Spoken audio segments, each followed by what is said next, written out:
नारायण साकार हरि की संपूर्ण ब्रह्मांड में सदा सदा के लिए जय जयकार हो, जय जयकार हो, जय जयकार हो। जगत जननी मां मातेश्वरी मैया की संपूर्ण ब्रह्मांड में सदा सदा के लिए जय जयकार हो, जय जयकार हो, जय जयकार हो।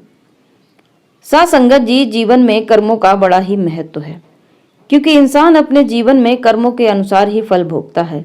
अच्छे कर्म उसे उन्नत की ओर ले जाते हैं, वहीं दुष्कर्मों का प्रभाव उसे सदैव दुख, कष्ट और दरिद्रता की ओर ढकेलता रहता है। साथ संगत जी, किसी नगर में एक धनी व्यक्ति रहता था। वह धन से जितना संपन्न और सुखी था, संतान सुख से उतना ही वंचित और दुखी था।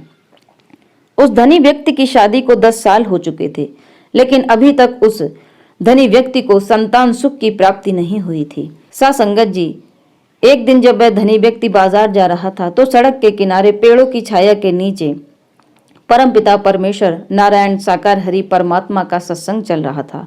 और उस सत्संग में किसी सत्संगी के द्वारा बताया गया कि इंसान के जीवन में कर्मों का बड़ा ही महत्व है। सा संगत जी, यदि इंसान अपने कर्मों को अच्छा करता है तो उसे परिणाम भी अच्छा ही मिलता है। घर में सदैव सुख और शांति बनी रहती है। वह अपने जीवन में जितने भी दुष्कर्म करता है, एक ना एक दिन उसे इन दुष्कर्मों का परिणाम भोगना ही पड़ता है।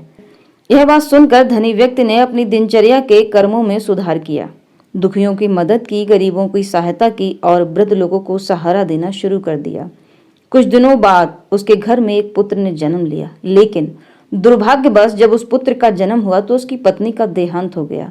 पत्नी के देहांत से उस धनी आदमी को बड़ा ही गहरा सदमा लगा।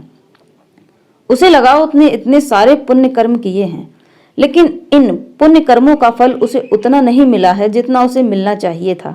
उसे पुत्र की प्राप्ति तो हो गई, लेकिन पुत्र की प्राप्ति होते ही उसकी पत्नी का देहांत हो गया। यही सब सोचकर गुजरते समय के साथ धीरे धीरे उसने अच्छे कर्म करना छोड़ दिया और फिर से वैसे ही कर्म करने लगा जैसे पहले किया करता था। उधर उसका बेटा भी धीरे धीरे बड़ा हो रहा था। वह बेटा जैसे जैसे उम्र में बढ़ रहा था, वैसे वैसे उसके कर्म भी बिगड़ते जा रहे थे।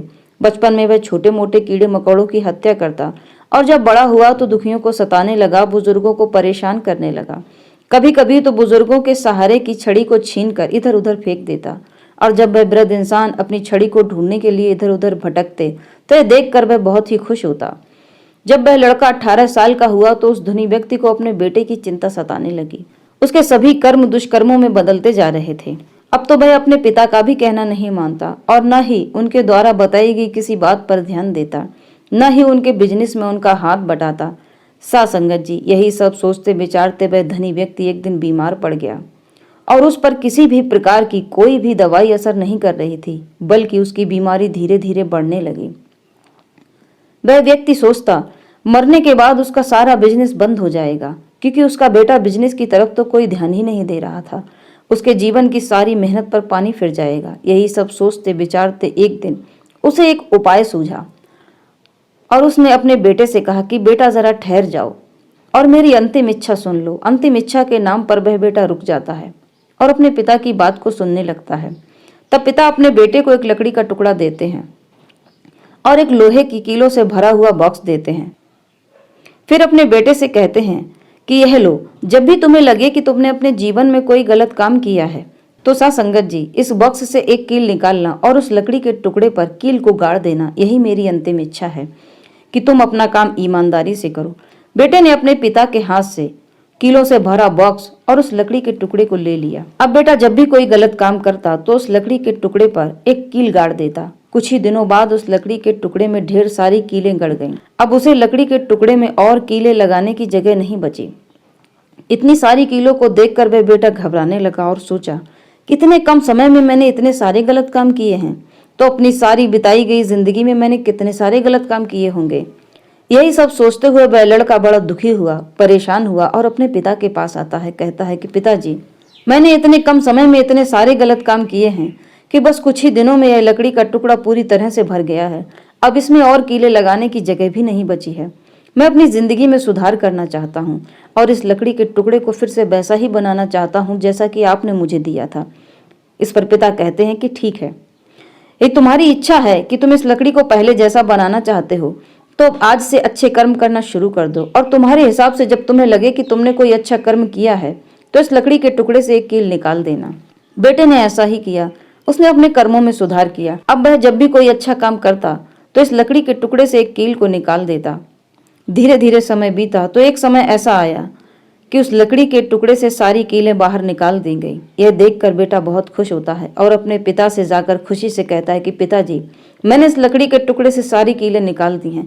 अब यह लकड़ी का टुकड़ा फिर से वैसा ही हो गया है जैसा मुझे आपने दिया था। जैसे ही बेटे ने अपने पिता से यह बात कही, तभी पिता मुस्कुराए और अपने बेटे से कहा कि बेटा जरा ध्यान से देखो, क्या यह लकड़ी का टुकड़ा वैसा ही है जैसा मैंने तुम्हें दिया था। यह देखकर बेटे ने शर्मिंदा होकर अपनी नजरें नीचे झुकाई और कहा, नहीं पिताजी, अभी भी इस लकड़ी के टुकड़े पर निशान बाकी है। सासंगत जी, इसी प्रकार से इंसान का जीवन है। इंसान जब भी अपने जीवन में कोई गलत कार्य करता है तो उन किए गए गलत कार्यों का प्रभाव सदैव एक दाग की तरह उसका पीछा करता रहता है। फिर वह अपने जीवन में कितने भी पुण्य कर्म कर ले, लेकिन इस जिंदगी पर जो दुष्कर्मों के दाग लगे हुए हैं उनका परिणाम उसे एक ना एक दिन भुगतना ही पड़ता है, भोगना ही पड़ता है। जब तक एक प्रसिद्ध डाकू अंगुलीमाल डाकू बना रहा, तब तक आसपास के क्षेत्र के लोगों ने उससे कभी ऊंची आवाज में बात तक नहीं की। और जब वह अपने बुरे कर्मों को छोड़कर एक साधु संत बन गया, उसने भगवान बुद्ध की शरण ले ली, तब लोगों ने उस पर पत्थर बरसाए, उस पर डंडे बरसाए और उसे गालियां दी। यही कर्मों का फल है। उसे अपने जीवन में सुधार करने के बाद भी बुरे कर्मों का परिणाम भोगना पड़ा। संगत जी, आज का यह ज्ञानवर्धक प्रसंग आपको कैसा लगा हमें कमेंट में जरूर बताएं। और यदि आप हमारे इस चैनल पर नए हैं तो हमारे इस चैनल को सब्सक्राइब कर लें। साथ ही साथ आप सदैव खुश रहें, खुशियां बांटें और अपने आसपास के लोगों का ध्यान रखें। और परमपिता परमेश्वर, सर्वेश्वर, अखिलेश्वर, नारायण साकार हरि के वचनों को मानते रहें, उनके प्रवचनों को सुनते रहें और उनका मन में ध्यान करते रहें। तो प्रेम से कहिए, नारायण साकार हरि की संपूर्ण ब्रह्मांड में सदा सदा के लिए जय जयकार हो, जय जयकार हो, जय जयकार हो। जगत जननी मां मातेश्वरी मैया की संपूर्ण ब्रह्मांड में सदा सदा के लिए जय जयकार हो, जय जयकार हो, जय जयकार हो।